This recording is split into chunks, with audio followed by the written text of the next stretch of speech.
আচ্ছা, চলো শুরু করা যাক। রেকর্ডিং অন করে দিচ্ছি, যারা জয়েন হতে পারে নাই ওরা রেকর্ড ক্লাস দেখে নিতে পারবে। আচ্ছা, আজকে 8.3, আজকের কালকে দুইটা ক্লাসে আমরা চেষ্টা করবো 8.3 শেষ করে ফেলার জন্য। মানে স্থিতিবিদ্যায় পুরোপুরি আমাদের মোটামুটি যাতে শেষ হয়ে যায়।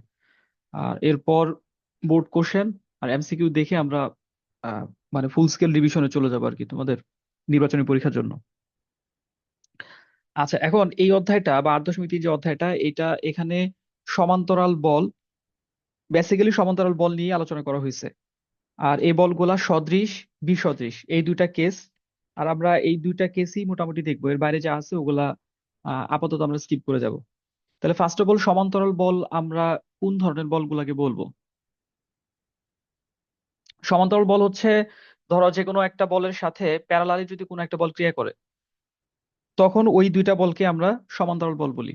সাপোজ তুমি মনে করো পি একটা বল, এইটা, আর এর সাথে যদি আরেকটা বল আমরা পাই কিউ, যেটা সমান্তরাল ভাবে এদিকে পি বলটা ক্রিয়া করতেছে, কিউ বলটা এদিকেও ক্রিয়া করতে পারে, এদিকেও ক্রিয়া করতে পারে, যে কোনো দিকেই করুক। বা যদি সমান্তরাল থাকে তখন এই যে পি এবং কিউ, এই দুইটা বলকে আমরা সমান্তরাল বল হিসেবে চিহ্নিত করব। আচ্ছা, এখন এই দুইটা বলকে আমরা সদৃশ সমান্তরাল কখন বলবো? যখন দুইটা বলের দিকটা একই থাকবে, একই দিকে ক্রিয়া করবে। যেমন কিউ এর ডাইরেকশনটা যদি এইদিকেই হয়, তখন পি এবং কিউ বলবো বলবো আমরা সদৃশ। আর যদি পি একদিকে কিউ তার উল্টা দিকে হয়, তখন তাদেরকে বলবো আমরা বিসদৃশ। আচ্ছা, এখানে যে কনসেপ্টটা তোমাকে মনে রাখতে হবে সেটা হলো, সাপোজ এবি একটা রেখা, এখানে এ আছে, এখানে বি আছে। তাহলে এ বিন্দুতে একটা বল ক্রিয়া করতেছে, বি বিন্দুতে একটা বল ক্রিয়া করতেছে, একটা, এটা হচ্ছে পি বল, এটা হচ্ছে কিউ বল। তাহলে এই দুইটা বল যখন এই এ এবং বি বিন্দুতে ক্রিয়া করবে, তাদের কিন্তু একটা লব্ধি বল থাকবে। এই লব্ধি বলটা যে কোনো একটা জায়গায় আমরা সাপোজ ধরে নিলাম, এখানে এই জায়গায় তার লব্ধি বলটা তৈরি হয়েছে, আর বল, এটা হচ্ছে সি। তাহলে আহ এ থেকে সি পর্যন্ত দূরত্বটা ধরা দরকার নাই। তাহলে এখন যখন এই যে তুমি দেখো পি বল এবং কিউ বল, এই দুইটা বল একই দিকে ক্রিয়া করতেছে, দুইটা বল সমান্তরাল, তাহলে এটাকে আমরা বলতে পারি সদৃশ সমান্তরাল বল। এবং এই সদৃশ সমান্তরাল বল যখন আহ ক্রিয়া করার ফলে একটা লব্ধি আমরা পাবো, তখন যে কোনো একটা বল, ধরো পি, ইনটু সেই বলের ক্রিয়াবিন্দু থেকে লব্ধির ক্রিয়াবিন্দু দূরত্ব এসি, এইটা ইকুয়ালস টু হবে অপর বল ইনটু সেই বল থেকে, সেই বলের ক্রিয়াবিন্দু থেকে, ক্রিয়াবিন্দু মানে যে বিন্দুতে ক্রিয়া করতেছে বি বিন্দু, ক্রিয়াবিন্দু থেকে লব্ধির ক্রিয়াবিন্দু দূরত্ব বিসি, তাহলে কিউ ইন্টু বিসি। জাস্ট এই ফান্ডামেন্টাল একটা ধারণা দিয়ে আমাদের মোটামুটি ভাবে অঙ্কগুলো আমরা করে ফেলতে পারবো। জিনিসটা বুঝতে পারছো? তাহলে P into AC equals to Q into BC, যেখানে পি কিউ হচ্ছে আমাদের বল, এসি হচ্ছে এ বিন্দু থেকে লব্ধির ক্রিয়াবিন্দু পর্যন্ত দূরত্ব, আর বিসি হচ্ছে বি বিন্দু থেকে লব্ধির ক্রিয়াবিন্দু পর্যন্ত দূরত্ব।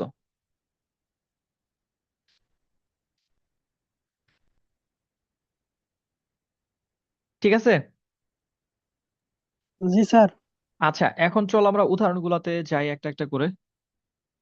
ইম্পর্টেন্ট উদাহরণগুলো দেখতে হবে। এগুলা আমার মনে হয় তোমাদের বুঝাই দিলে তোমরা বুঝতে পারবা, বইতে করাই আছে। আচ্ছা দেখো, এখানে যেটা বলছে, একজন লোক একটি লাঠির এক প্রান্তে একটা বোঝা বহন করছে, বোঝাটার ওজন ডাব্লিউ, এবং লোকটার কাঁধ থেকে বোঝাটির এবং লোকটির হাতের দূরত্ব যথাক্রমে এ ও এক্স। দেখাও যে কাঁধের উপর চাপ এটা।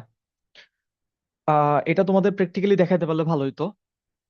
তোমাদের টেবিলে যারা পড়তেছে, মানে বসে ক্লাস করতেছে, টেবিলে যদি স্কেল থাকে, একটা স্কেল তোমার কাঁধের উপর নিয়ে দেখো, যে ওই স্কেলটা কাঁধের উপর থাকবে না। জিনিসটা ছোট হওয়ার কারণে থাকতে পারে, বাট স্কেলের এক পাশে তুমি যদি কিছু একটা বেঁধে দাও, বেঁধে দিয়ে তারপর যদি কাঁধের উপর রাখো, তাহলে এটা থাকার কোনো সম্ভাবনা নাই, এটা পড়ে যাবে।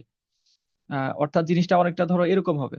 ধরো এটা হচ্ছে তোমার স্কেল, এই জায়গায় তোমার কাঁধ, এখানে তোমার কাঁধ আছে, আর তুমি কি করছো, এটার এই পাশে কোনো একটা কিছু বেঁধে দিছো। তাহলে যেটা বেঁধে দিবা ওটা তো নিচের দিকে একটা ওয়েট থাকবে, একটা ভার থাকবে তার। তাহলে এটা তুমি কাঁধের উপর যদি রাখো, তাহলে দেখবা যে পাশে একটা জিনিস বেঁধে দিছো ওই পাশেই স্কেলটা পড়ে যাচ্ছে বারবার। তো এটা যদি তোমার কাঁধের উপর তুমি স্থির রাখতে চাও, তাহলে কি করতে হবে, যে পাশটা ফাঁকা আছে কিছু বাঁধো নাই, এই পাশে তোমার হাত দিয়ে ধরে রাখতে হবে, বা হাত দিয়ে একটা চাপ দিতে হবে, এদিকে একটা প্রেসার দিতে হবে, সেটা এখানে হোক, এখানে হোক, এখানে হোক, যে কোনো জায়গায় একটা প্রেসার দিলে তখন এটা একটা স্থির অবস্থা পাবে। তো এইখানে এরকম একটা সিচুয়েশনের কথা বলতেছে, একজন লোক লাঠির এক প্রান্তে একটা বোঝা বাঁধছে। ওই যে গ্রাম এলাকায় দেখবা যে কিছু, এখন অনেক কমে গেছে, আগে দেখা যেত কটকটি বলতো আমাদের ওইদিকে, যে কটকটি বিক্রি মানে বিক্রি করে। তো উনার হলো দুই পাশে দুইটা থাকতো, বোঝা থাকতো, ঝুড়ির মতো থাকতো আর কি। এক পাশে উনি কিছু জিনিস রাখতো, আরেক পাশে দেখা যেত ওই যেই খাতা বা যেগুলোর বিনিময়ে সে ওই জিনিসগুলো বিক্রি করতো, ওই জিনিসগুলো ভাঙারি বলে যেটা আর কি, ওই জিনিসগুলো রাখতো। তো এই ক্ষেত্রে ধরো একটা বোঝা আছে লাঠির এক প্রান্তে বাঁধা, তাহলে ওইটা কাঁধের উপর রাখছে। তাহলে কাঁধের উপর যদি স্থির করতে চায়, স্থির রাখতে চায়, স্থির রাখতে চলে হলে কি করতে হবে? যে পাশটা ফাঁকা আছে ওই পাশে হাত দিয়ে ধরতে হবে, হাত দিয়ে ধরে আবার একটা প্রেসার দিতে হবে। তাহলে এই যে লাঠিটা, যে লাঠিটা কাঁধের উপর আছে, এই লাঠিতে দুইটা বল এখানে ক্রিয়ারত আছে, কাজ করতেছে। একটা হচ্ছে ডাব্লিউ, এই চিত্রটাই দেখো, যে বস্তুর ওজন যেটা, এইটা যে পাশে বাধা আছে ওই পাশে, আরেক পাশে হলো ধরো বি বিন্দু, এখানে সে হাত দিয়ে একটা চাপ দিচ্ছে, একটা বল প্রয়োগ করতেছে, যেটাকে এফ ধরা হয়েছে। আচ্ছা, আর লব্ধিটা কোথায় উৎপন্ন হয়েছে? সাম্যাবস্থা তৈরি হওয়ার ফলে লব্ধিটা উৎপন্ন হয়েছে কাঁধের উপর, এই যে সি বিন্দুতে, ওই জায়গায় ক্রিয়া করতেছে। তো এখন তোমাকে বের করতে বলছে কাঁধের উপর যে চাপটা তৈরি হয়েছে সেই চাপ। এখন কাঁধের উপর চাপটা কে কে তৈরি করলো? কাঁধের উপর চাপ তৈরি করছে এক নাম্বার যে বোঝাটা বাঁধা আছে সেই বোঝা, দুই নাম্বার হচ্ছে তুমি হাত দিয়ে যে চাপটা দিচ্ছ সেই চাপ। তার মানে তোমার কাঁধের উপর চাপ বলতে, এই যে কাঁধের উপর চাপ বা সি বিন্দুতে চাপ, পি মানে হচ্ছে ডাব্লিউ প্লাস এফ। ডাব্লিউ হচ্ছে বস্তুর বা যে বোঝাটা বাঁধা আছে তার ওজন, আর এফ হচ্ছে হাত দিয়ে যে বলটা দিচ্ছে ওইটা। এইটুকু হচ্ছে এই অঙ্কের মূল কথা, এটা আমাদের বের করতে হবে, ডাব্লিউ প্লাস এফ। আর এই জিনিসটা বের করতে হবে একটা নির্দিষ্ট প্যাটার্নে, যেটা প্রশ্নে দেওয়া আছে। এই জন্য আমরা এখানে কিছু কাজ করব।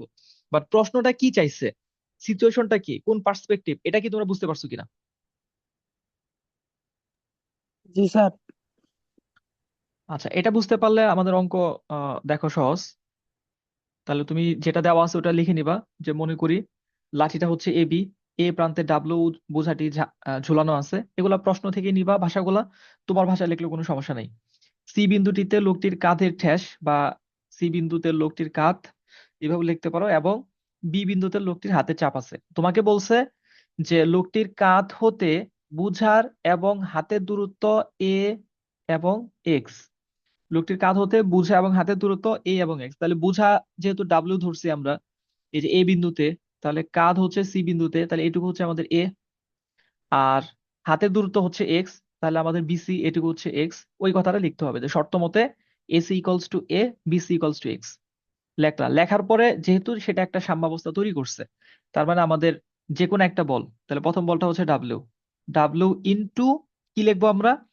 এই বলটা যে বিন্দুতে ক্রিয়া করতেছে এ বিন্দুতে, এই এ বিন্দু থেকে যে বিন্দুতে লব্ধি উৎপন্ন হয়েছে, কাতটা যেখানে আছে সি বিন্দু এই পর্যন্ত দূরত্ব, তাহলে ডাব্লিউ ইন্টু এসি। এই যে ডাব্লিউ ইন্টু এসি, এটা কার সমান হবে? অপর যে বলটা আছে এফ। তাহলে এফ ইন্টু বি থেকে সি পর্যন্ত দূরত্ব বিসি, এফ ইন্টু বিসি, তাহলে W into AC equals to F into BC. তাহলে এই জায়গা থেকে এফ ইকুয়ালস টু আমরা পাবো W into AC divided by BC. আর মান যদি আমরা বসাই দিই, F equals to W A by x. তাহলে এফ এর মানটা এখান থেকে কেন বের করলাম? কারণ আমাকে যেটা দেখাইতে বলছে চাপ, এই চাপের মধ্যে এফ নাই।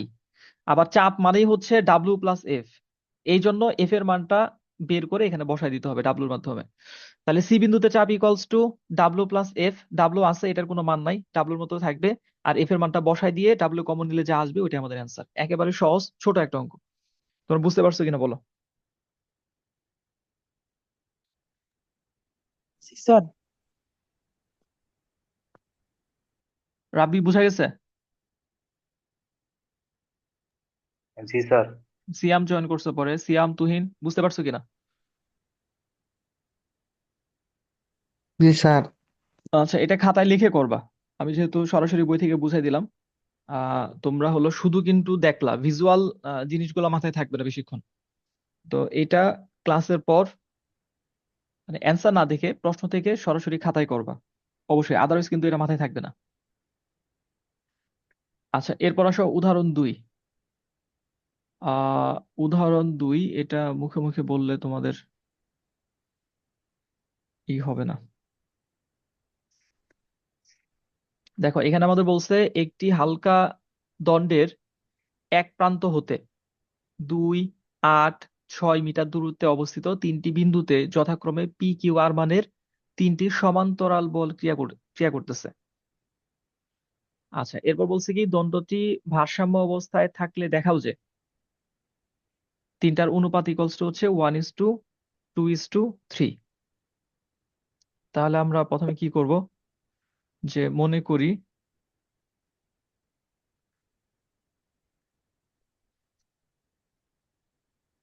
দণ্ডটি এই, তোমাদের বইয়ের সাথে সিম্বল মিলাই দিই যাতে তোমরা পরবর্তীতে দরকার হলে বইয়ের হেল্প নিতে পারো। তো মনে করি দণ্ডটা হচ্ছে আমাদের এই, একটা হালকা দণ্ডের কথা বলছে। তাহলে এই দণ্ডের একটা প্রান্ত থেকে, তো আমরা একই সাথে চিত্রটা আঁকি। এটা হচ্ছে আমাদের দণ্ড, এখানে এ আর এখানে হচ্ছে ই।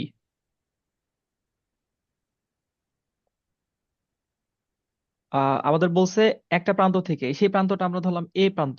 এই প্রান্ত থেকে 2, 8, 6 মিটার দূরত্বে তিনটা বিন্দুতে যথাক্রমে পি কিউ আর মানের তিনটা বল সমান্তরালে ক্রিয়া করতেছে। তাহলে এ বিন্দু থেকে 2 মিটার দূরত্বে একটা বিন্দু আমাদের ধরতে হবে। সাপোজ এখানে এটা ধরবো আমরা বি বিন্দু।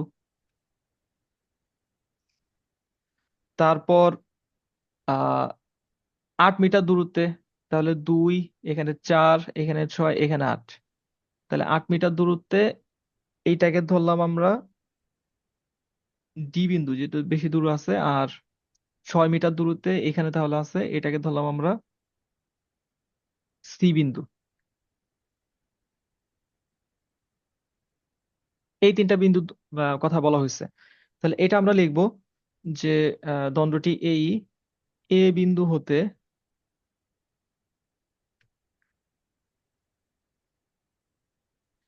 এ বিন্দু হতে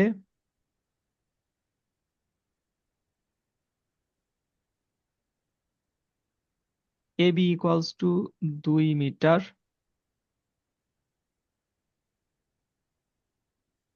এসি ইকুয়ালস টু 6 মিটার,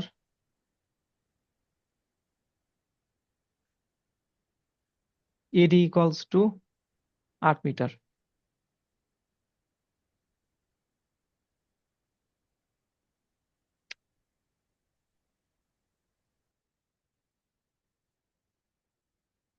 তারপরে বলগুলা বলে দিতে হবে। বি, সি ও ডি বিন্দুতে যথাক্রমে, তাহলে 2 মিটার দূরত্বে আছে হচ্ছে আহ পি বল, সি হচ্ছে আমাদের 6 মিটার দূরত্ব। এখানে আবার ভুল করা যাবে না, বইতে কিন্তু 2, 8, 6, আর আমরা এখানে লিখছি হচ্ছে ধারাবাহিকভাবে 2 মিটার দূরত্বে, 6 মিটার দূরত্বে, 8 মিটার দূরত্বে। তাহলে 6 মিটার দূরত্বে হচ্ছে আর বল, এবং কিউ বল ত্রয় ক্রিয়ারত।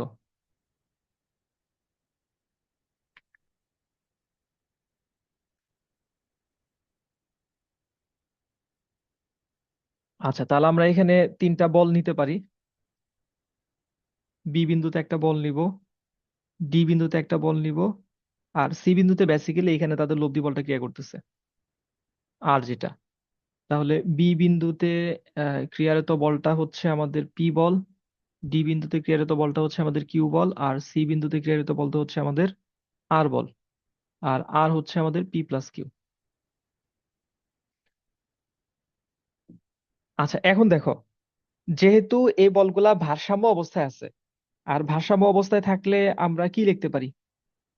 ভারসাম্য অবস্থায় থাকলে যে কোনো একটা বল, যেমন পি বল, এই বল থেকে, বলের ক্রিয়াবিন্দু থেকে লব্ধির ক্রিয়াবিন্দু পর্যন্ত দূরত্ব, তাহলে পি ইন্টু বিসি।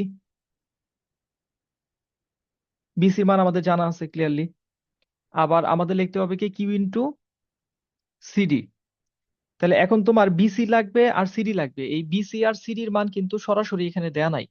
তোমার এ বিন্দু থেকে, এই যে এ বিন্দু থেকে পি বিন্দু পর্যন্ত দূরত্ব হচ্ছে 2, এ বিন্দু থেকে সি বিন্দু পর্যন্ত দূরত্ব হচ্ছে 6, এ বিন্দু থেকে ডি বিন্দু পর্যন্ত দূরত্ব হচ্ছে 8।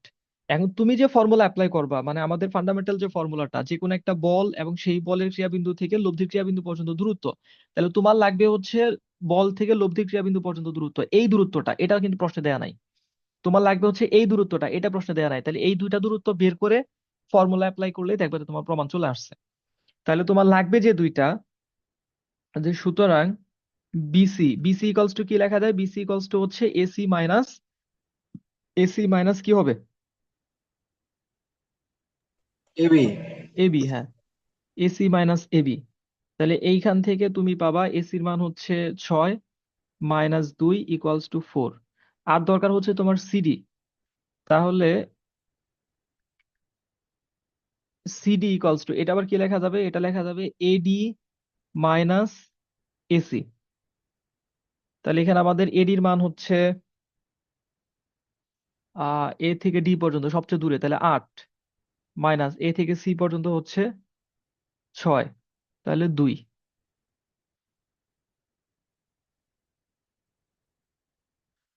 তাহলে যেহেতু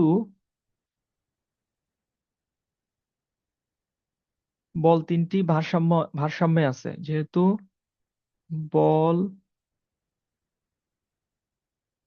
তিনটি ভারসাম্যে আছে,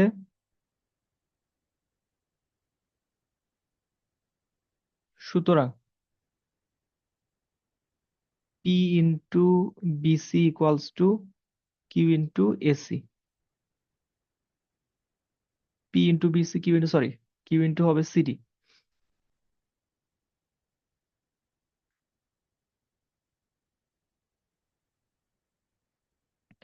তাহলে মান বসায় দাও, মান বসায় দিলে এখানে পাবা হচ্ছে বিসির মান 4, তাহলে 4p equals to twice Q, CD যেহেতু 2, তাহলে এখান থেকে আমরা কিউ ইকুয়ালস টু পাবো টুয়াইস পি। আচ্ছা, এখন আমাদের এই পর্যন্ত আমরা করে ফেলছি। করার পরে এখন প্রশ্ন দেখতে হবে যে আসলে প্রশ্নের ডিমান্ডটা কি। প্রশ্ন তো আমাদের কিউ এর মান বের করতে বলে নাই, প্রশ্নে চাইছে অনুপাত P is to Q is to R. আর অনুপাতটা কেমন হইতে হবে? 1:2:3। তাহলে ধরো এই যে P is to Q is to R equals to 1:2:3, এই যে জিনিসটা। তাহলে এখানে তোমার একটা জিনিস বুঝতে হবে, সেটা হচ্ছে পার্টিকুলার একটা বলের মাধ্যমে বাকি দুইটা বলকে যদি প্রকাশ না করা হয়, তাহলে আমরা এরকম শুধু সংখ্যা নিয়ে আসতে পারবো না। মানে এখানে ধরো পি, তারপরে যদি কিউ এর পরিবর্তে আমরা যদি 2p লিখতে পারি, যেটা আমরা অলরেডি পাইছি, আর এর পরিবর্তে যদি 3p লেখা যায়, তখন আমরা পি বাদ দিয়ে দিলে 1:2:3 এরকম পাবো। তাহলে এখন আর এর মানকে পি এর মানের মাধ্যমে প্রকাশ করতে হবে, মানে আর ইকুয়ালস টু সামথিং পি, যদি পি যেন হয়। তাহলে এখানে আর ইকুয়ালস টু হচ্ছে, যেহেতু এটা লব্ধি বল, তাহলে পি প্লাস কিউ। তাহলে কিউ এর মান তো আমরা আবার পি এর মাধ্যমে বের করছি, P plus twice P equals two 3p। তাহলে এখন যদি তুমি অনুপাতটা লেখো, যে সুতরাং পি অনুপাত কিউ অনুপাত আর ইকুয়ালস টু পি অনুপাত কিউ এর মান হচ্ছে টুয়াইস পি অনুপাত আর এর মান হচ্ছে 3p, এটা ইকুয়ালস টু হচ্ছে 1:2:3। শেষ, এটাই দেখাইতে বলছে।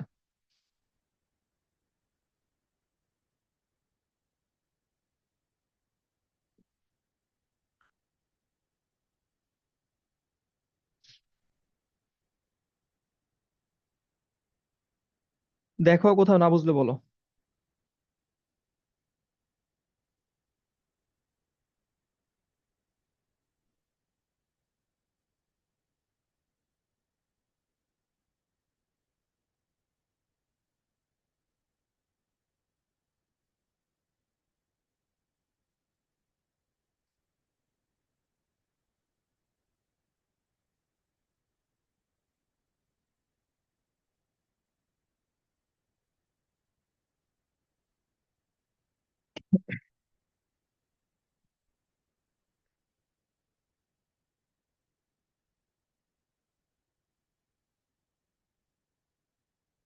বুঝা গেছে? বুঝতে পারছো সবাই? জি স্যার।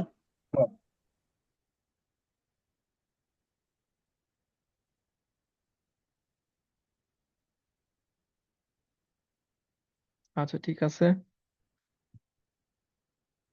এরপরে আসো উদাহরণ 4।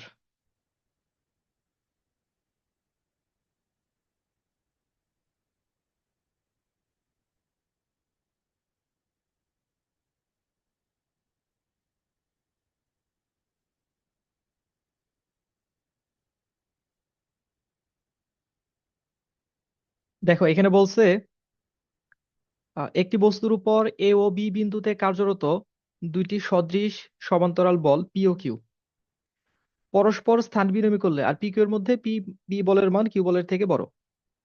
তারপর বলছে যদি পরস্পর স্থান বিনিময় করে তাহলে লব্ধির ক্রিয়াবিন্দু এ বি বরাবর মানে এ থেকে বি এর দিকে এক্স দূরত্বে সরে যায়। আমাদের প্রমাণ করতে হবে এই যে যে দূরত্বটায় লব্ধি সরে গেল, ডিভিয়েশন হলো, তার পরিমাণ হচ্ছে P minus Q divided by P plus Q into AB. তাহলে এইটা আমরা নর্মালি যে তথ্যগুলো দেওয়া আছে সেগুলো দিয়ে শুরু করব। সে মনে করি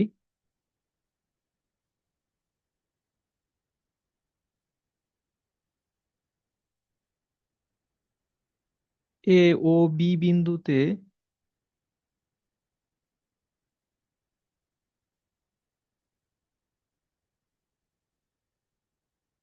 ক্রিয়ারত পি ও কিউ সদৃশ সমান্তরাল বল। সদৃশ সমান্তরাল বলের একটা লব্ধি থাকবে, সেই লব্ধিটা একটা বিন্দুতে ক্রিয়া করবে। তাহলে সদৃশ সমান্তরাল বলের লব্ধি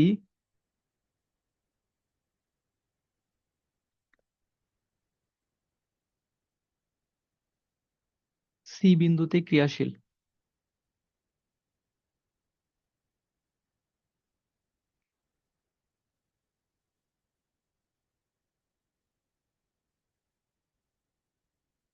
এটা হচ্ছে আমাদের এ বিন্দু, এটা হচ্ছে বি বিন্দু। তাহলে এ বিন্দুতে একটা বল ক্রিয়া করতেছে, বি বিন্দুতে একটা বল ক্রিয়া করতেছে, দুটা বলের লব্ধি। যেহেতু এ থেকে বি এর দিকে তোমার লব্ধিটা সরে যাবে, তাহলে এই জন্য লব্ধির যে এটা নিবা এর কাছাকাছি। তো এটা হচ্ছে আমাদের সি বিন্দু যেখানে লব্ধিটা ক্রিয়া করতেছে। তাহলে এটা হচ্ছে পি, এটা হচ্ছে কিউ, আর লব্ধি এখানে আমরা আর ধরতে পারি, বাট আর ধরলে আর ইকুয়ালস টু আমাদের এই যে লব্ধি মানে হচ্ছে এই দুইটা বলের যোগফল হবে পি প্লাস কিউ। আচ্ছা, তাহলে এখন দেখো আমাদের প্রশ্নে বলছিল একটা বস্তুর উপর এ ও বি বিন্দুতে, সে বস্তুর উপর এই যে এটা হলো এই বিন্দু, এটা হচ্ছে বি বিন্দু, কার্যরত দুটি সদৃশ সমান্তরাল বল পি ও কিউ। যেহেতু পি বলটা বড়, এই জন্য লব্ধিটা বড় বলের কাছাকাছি থাকে সবসময় সাধারণত। এই জন্য আমরা পি এর কাছাকাছি সি একটা বিন্দু, মানে কাছাকাছি বলতে মাঝের এটা হলো মাঝামাঝি, তার থেকে কম দূরত্বে আর কি। আমরা লব্ধিটাকে চিহ্নিত করলাম। তাহলে এখন তোমার ফর্মুলা কোনটা? ফর্মুলা ওই যে একটা ফান্ডামেন্টাল ফর্মুলা যেটা ওইটাই। তাহলে সুতরাং আমরা লিখতে পারি যেহেতু সাম্যাবস্থায় আছে, তাহলে P into AC equals to Q into BC. এই জায়গা থেকে আমরা একটা অনুপাত বের করতে পারবো, P by Q equals to BC divided by AC. এখান থেকে এসির মান বের করতে হবে। তো এসির মান বের করব, আবার সাথে আমাদের এবিটাও লাগবে। তাহলে তোমার টার্গেট থাকতে হবে কিভাবে এবি আনা যায়। তাহলে এবি আনার জন্য দেখো তোমার এখানে বিসি আছে, বিসির সাথে যদি এসি যোগ করা যায় তাহলে কিন্তু তুমি এবি পাবা। তাহলে বিসির সাথে যদি এসি আমরা যোগ করতে চাই, এখানে কি ধরনের ম্যাথমেটিক্যাল অপারেশন করলে সেটা করা যাবে বলো তো, যে শুধু বিসির সাথে আমরা এসি যোগ করব?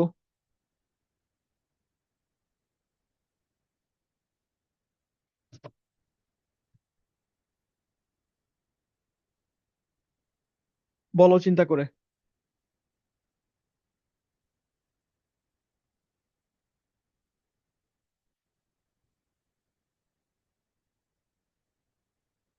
মাথায় আসতেছে না? আমরা এখান থেকে এটা লিখতে পারবো না, P plus Q equals to BC plus AC divided by AC?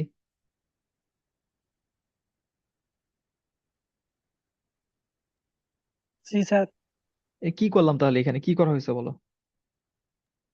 যোজন। হ্যাঁ, যোজন আর করা বুঝি হয়েছে। নাই, আরেকবার বলেন। তো আমাদের আহ কোশেন্ট ডিমান্ডের কারণে, যেহেতু একটা নির্দিষ্ট জিনিস আমাদের প্রমাণ করতে হবে, এই জন্য আমরা এখানে যোজন করে দিছি এবিটা নিয়ে আসার জন্য। তাহলে এখন যা আছে ওইভাবে রাখো, P plus Q divided by Q equals to বিসির সাথে এসি যোগ করলে হবে এবি ডিভাইডেড বাই এসি। এখন তোমার দরকার হচ্ছে এসির মানটা, তাহলে এসি ইকুয়ালস টু কি হবে, এখান থেকে আমরা লিখতে পারবো AC equals to Q divided by P plus Q into AB. এই যে এসি যদি উপরে চলে যায় তাহলে দেখো পি প্লাস কিউ নিচে আসবে, কিউটা উপরে যাবে, মানে আর ভাবে যদি আমরা ইন্টারচেঞ্জ করে ফেলি, তাহলে এটাকে দিয়ে রাখো 1 নং সমীকরণ। আচ্ছা, এরপর আমরা কি করব, পরের অংশে যাব। পরের অংশে বলছে যে পরস্পর স্থান বিনিময় করলে কে স্থান বিনিময় করবে, বল দুইটা পি এবং কিউ। তো এরা যদি স্থান বিনিময় করে তাহলে লব্ধির ক্রিয়াবিন্দু এবি বরাবর এক্স দূরত্বে সরে যাবে। তাহলে আমাদের দেখো এখানে পি বলের জায়গায় চলে আসবে কিউ বল, কিউ বলের জায়গায় চলে যাবে পি বল। যেহেতু পি বলটা বড় ছিল তাহলে বড় বলের দিকে লব্ধি সরে যাবে। কাজে আমরা বলতে পারি আমার লব্ধিটা সামওয়্যার এইখানে আমরা নিয়ে আসলাম ডি বিন্দুতে। তাহলে লব্ধি তো আমার পি প্লাস কিউই থাকবে, শুধু সরে গেছে, ডি বিন্দুতে চলে গেছে।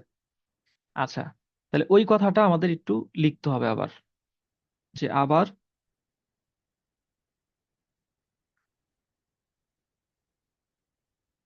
বলদ্বয় স্থান বিনিময় করলে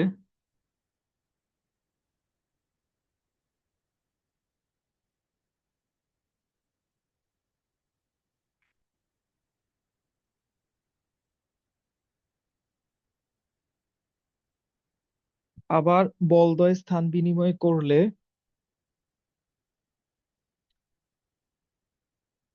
অর্থাৎ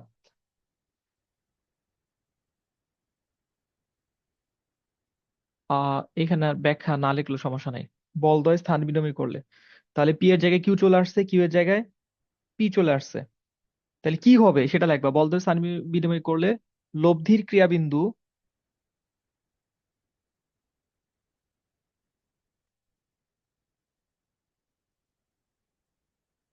লব্ধির ক্রিয়াবিন্দু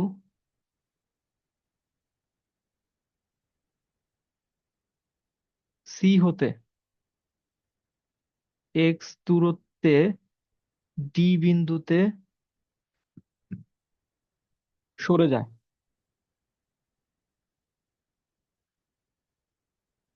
সুতরাং তাহলে এখনো সেম। তাহলে আমাদের প্রথম বলটা হচ্ছে যে কিউ বল, তাহলে Q into AD equals to P into BD, বা কিউ ইন্টু, আচ্ছা এখন দেখো এডি এডি যা আছে, আচ্ছা আমরা আগের অংশের মতোই ক্যালকুলেশনটা আগাই। তাহলে আগের অংশ মতো যদি এটা আগানো হয় তাহলে এখানে তুমি কি লিখতে পারবা, এখানে লিখতে পারবা Q divided by P equals to BD divided by AD. তাহলে আমাদের দেখো টার্গেটটা কি, টার্গেট হচ্ছে এক্স এর মান বের করা। এক্স কোথায় আছে, এক্স হলো এই অংশটা, এই যে সি থেকে ডি পর্যন্ত এই অংশটা। তাহলে এইটা আমরা কিভাবে পাবো, অলরেডি আমরা এসি বের করছি, এই যে এ থেকে সি বের করছি। তাহলে এখন আমরা বের করব এডি, এ থেকে ডি পর্যন্ত। এডি যদি পেয়ে যাই প্যারালাল ক্যালকুলেশনের মাধ্যমে, তখন আমরা কি করব, এডি থেকে এসি বাদ দিয়ে দিব, এডি থেকে এসি বাদ দিয়ে দিলে আমাদের এক্সটা চলে আসবে। তাহলে এখন আমাদের কোশ্চেনের একটা আবার ডিমান্ড আছে, কি ডিমান্ড আছে, যে যে মানটা আমরা পাবো এখানে এবি কমন একটা জিনিস। তাহলে এখানেও আমাদের টার্গেট থাকবে এডি তো যাতে ঠিক থাকে, এডি আমরা বের করতে চাচ্ছি, এবিটাও যাতে চলে আসে। তাহলে এখানেও তুমি যদি যোজন করো তাহলে ওই জিনিসটা তুমি পেয়ে যাবা। একই কাজ করতে হবে। তাহলে Q plus P divided by P, বিয়োজন করতেছে না কারণ আমরা এডি কে চেঞ্জ করব না। তাহলে বিডি প্লাস এডি, বিডি প্লাস এডি থেকে এই যে বি থেকে ডি পর্যন্ত আর এ থেকে ডি পর্যন্ত, তাহলে আমরা এখান থেকে এবিটা পেয়ে যাব। ডিভাইডেড বাই আছে আমাদের এডি, বা Q plus P divided by P equals to AB divided by AD, বা এখান থেকে লিখতে পারি AD equals to P divided by Q plus P into A B. এটা হচ্ছে 2 নং সমীকরণ।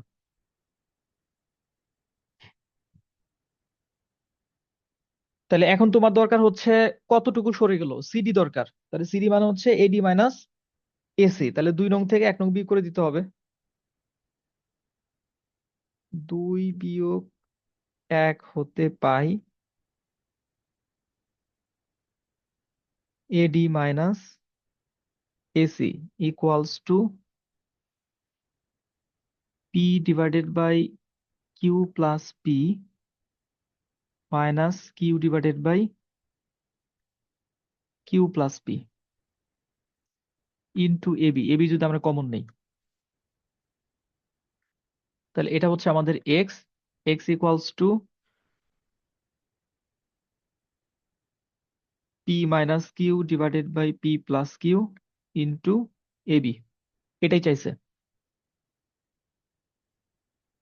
সহজ অঙ্ক, খুব একটা কঠিন না। শুধু তোমার আহ মানে প্রশ্নের যে লজিকটা এখানে ব্যবহার করা হয়েছে, যে সিচুয়েশনটা তৈরি করা হয়েছে, যে প্রথমে দুইটা বল, তাদের লব্ধি থাকলো, এরপরে বল দুটাকে চেঞ্জ করে দিলাম, চেঞ্জ করে দিলে লব্ধি সরে গেল, কতটুকু সরে গেল সেটা বের করতে বলতেছে। ক্যালকুলেশনের মধ্যেও খুব একটা বড় ধরনের জটিলতা নাই। পুরো অঙ্কটা দেখো ভালো করে, তারপরে বলো কোথায় বুঝতে পারো নাই।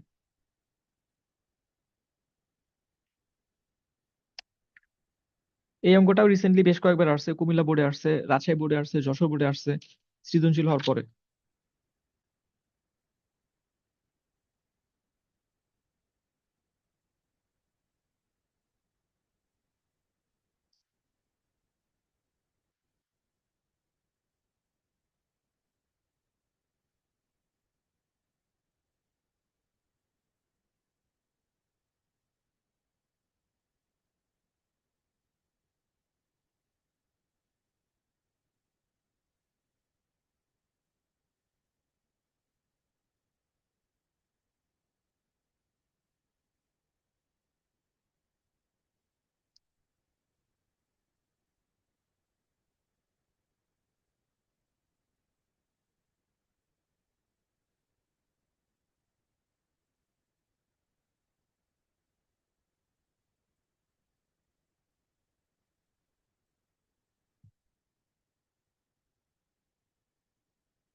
বুঝতে পারছো সবাই?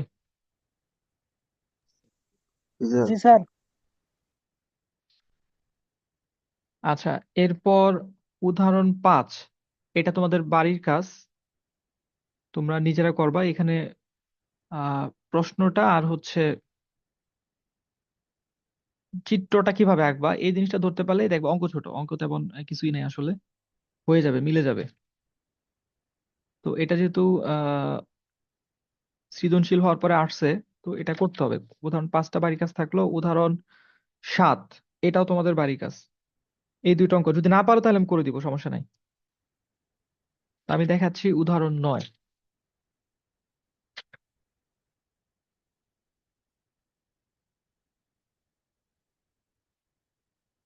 এটা ছিল আমাদের উদাহরণ 5, একেবারে ছোট অঙ্ক। এখানে বর্ণনা যেটা, এই বর্ণনাটা হুবহু যে তোমার এরকম লিখতে হবে বা মুখস্থ করতে হবে বিষয়টা এরকম না। তুমি বুঝো কিনা, এটা পড়ে বুঝো কিনা এটা দেখবা, এখানে যা লেখা আছে এই জিনিসগুলা। আর তোমার ভাষায় তুমি যদি এটা লিখতে পারো চিত্রাঙ্গিকে, তাও হবে। তারপরে ওই যে আমাদের কিউ ইন্টু, মানে বল ইন্টু বল ক্রিয়াবিন্দু থেকে লব্ধি ক্রিয়াবিন্দু পর্যন্ত দূরত্ব, আর অপর বল ইন্টু সেই সেম জিনিসটা, ওই ফর্মুলাটা অ্যাপ্লাই করে এখানে আমাদের চলে আসে জিনিসগুলা। তারপরে তোমার উদাহরণ পরে যেটা বললাম 7, এটাও ছোট, ওই ফর্মুলা এবং এরপর ত্রিভুজের ক্ষেত্রফলের ফর্মুলা দিয়ে প্রমাণটা চলে আসে। তো উদাহরণ 9 এইখানে ক্যালকুলেশন জনিত একটু ঝামেলা আছে, তো এটা বুঝাই দিতে হবে। তো আমাদের প্রথম সেশনের সময় শেষ, ডিসকানেক্ট হয়ে যাব। আমি 2 মিনিটের মধ্যে তোমাদের আবার নেক্সট সেশনের জন্য দিচ্ছি, জয়েনিং লিংক দিচ্ছি।